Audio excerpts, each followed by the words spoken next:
Assalomu alaykum, hurmatli obunachilar, hurmatli YouTube kuzatuvchilari. Malyarkani yangi boshlagan ukalarimizga ozgina darslik qilamiz, do'stlar. Ko'rsatib o'taman hozir video roligimizda.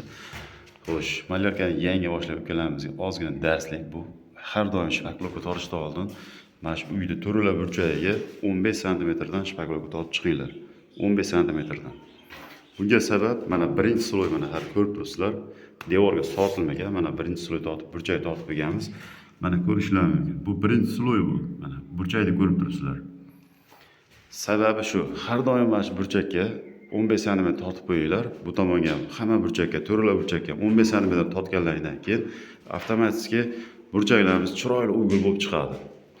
Tepa qismiga ham ko'rishlar mumkin. Tepada hammasiga ham yopilgan burchaklarimiz bor. E'tibor bilan qarasanglar mana. Bu burchagimiz ham yopilgan. Bu burchagimiz ham yopilgan. Xo'sh, videomiz yoqsa obuna tugmachasini bosib, bitta like bosib qo'yishlarini umid etamiz.